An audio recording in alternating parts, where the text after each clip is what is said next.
Morning, E-Dirt. Sorry about coming to you a little bit late this week. Unfortunately, Hollywood here got a little bit under the weather end of last week. Got hit by what they're calling a summer flu. God knows what that is. But to be honest, I thought I had malaria. It was a bit rough.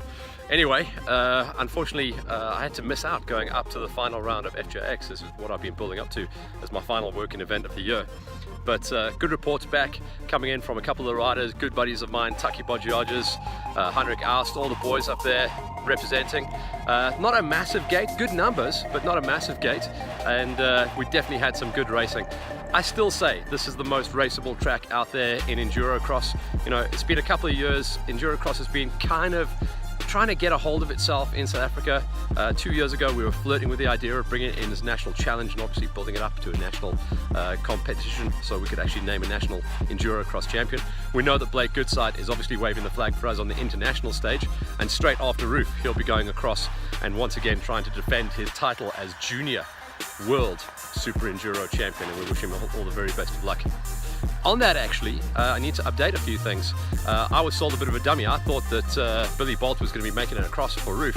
I only found out last week that he's not, and that's due to a contract with the factory Rockstar Husqvarna.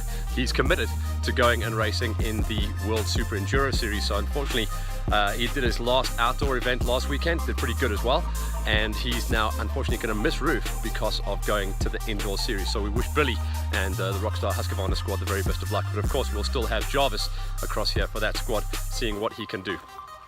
On FJX though, very cool to see Taki Bodgiages taking the final pro victory. He's in great shape, I've got to tell you. You know, he came off the final round win at the GXCCs. He won the final round of the National Off-Roads. He just run the final round of FJX, and I'm just hoping he gets that magical phone call this month or next month.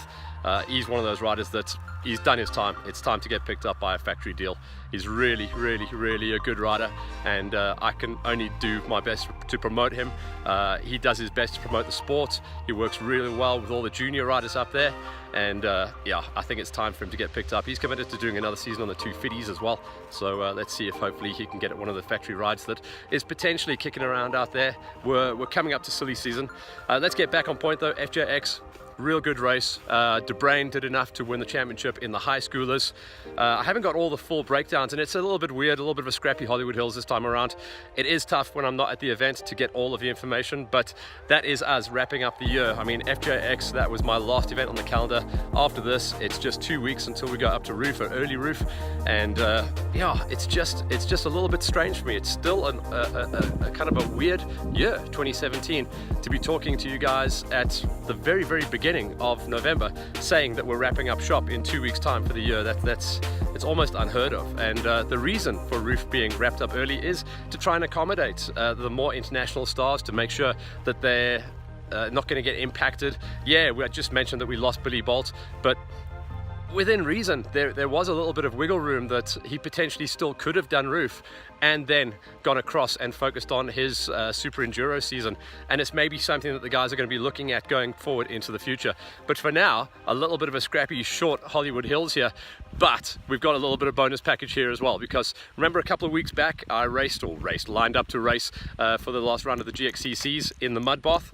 Well, check it out. We got some of my onboard footage, we've done a little bit of a smash edit, and this is what it's like to line up and go play with all you beautiful people out there in GXCC land. I hope you enjoy it. Enjoy the crashes at least.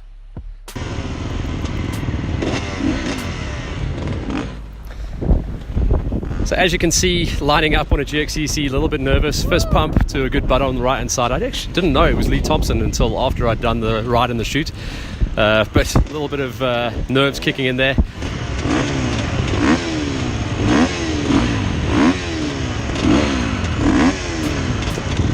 Very twitchy off the start. I wasn't worried about the bike stalling at all, but I just wanted to make sure that I was going to be able to get my hands down onto the bars. Not a bad launch off the gate. I had promised myself and many other people a whole shot. I think I got into turn number 1 in like 7th place or something like that. But there were 4 turns off the start, which was nice for me. Meant I was able to get used to the bike. Remember, I hadn't actually ridden this bike up until literally coming off the line.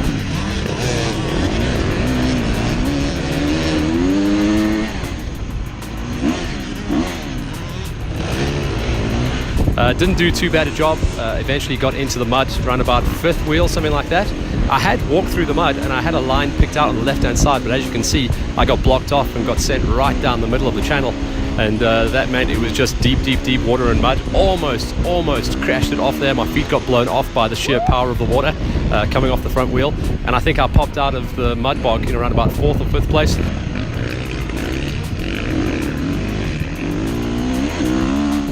Chased down the guys. One of the guys, unfortunately, as we went through the fence, there was a nice little metal pole there. He just got on the gas, looped it out. I checked out, he was okay. Carried on down, riding out into the roads. And then probably about a quarter of the way through, you started getting into the edge of the fields, and I couldn't believe how boggy the mud was. Lots of ruts to pick, and my balance just wasn't there, to be honest. Picked the wrong rut, fell over in the rut, went down the road. But as you can see, guys up the road from me who'd obviously had their own problems, they came back and helped out, even though they almost crashed picking me up.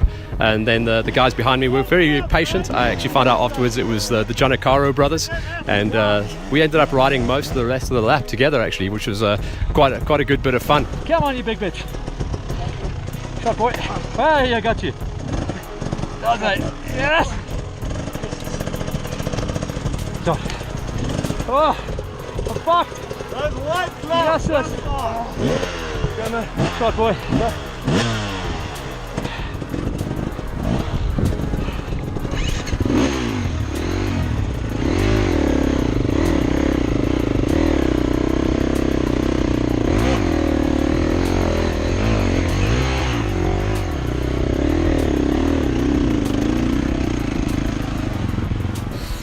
As soon as we got going as well, this was a hilarious section.